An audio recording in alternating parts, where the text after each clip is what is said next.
तर तुम्ही म्हणता असते ना भाऊ प्रताप तनपुरे एवढा फास्ट फास्ट त्या हिऱ्याच्या गोणीवर कमून हाणून राहिला काय नव्हती बी फुकणीने. तर विषय काय झाला आहे माहिती का, आपल्याला आहे ना गावाला आज हिरे मारायचं होत नाही का. मग काय ती ढेकळं होते त्याच्यात म्हणून ते फोडून घेतले आधी आणि मग इकडे ये गावाच्या रानात आणून टाकले नाही का गोणी. मग काय इकडे ना अशी आपण पाईप आतरून घेतले आधी, कारण पाणी आपल्याला जोडायचं होतं तिथं आणि त्यामुळे मग असे पाईप आतरून घेतले.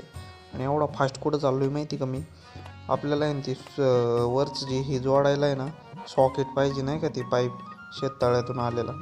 मग ती सॉकेट घेतलं आधी आणि मस्तपैकी असं गाडीवर आडवं टाकलं आणि चलो म्हणलं आता. इकडं आलो लगेच सोलर प्लेट खालच्या ना लगेच पाणी घेतले आधी आणि मग जोडून लगेच खालच्या वावरात येऊन खोरं घ्यायला आलो. पण इथं काय खोरंच सापडलं नाही. आपली त्या दिवशीची बाटली सापडली. म्हणलं आता चल तूच.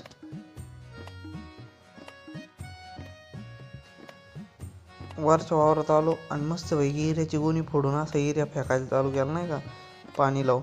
आणि मग असं एक हिऱ्याचा ढिकूळ भेटला तेव्हा असा हातात घेतला आणि मस्तपैकी पाण्यात ठेवलं नाही का. किती बिगार लागत होतं हो. मग काय इकडं असे हिऱ्या दिले फेकून आपण मस्तपैकी. दोन साऱ्यावर हिऱ्या फेकला आता त्याच्यावर पाणी लावायचं नाही का. मग काय इकडं फेकता फेकताना भिजवता का 5 वाजले तेच कळालं नाही. मग गोणी अशी झाडाखाली आणून टाकली आणि मग आता कमी पॉवर आली ती लाईटची, मग ती बी आता बंद करून इकडं आणून टाकलं. चला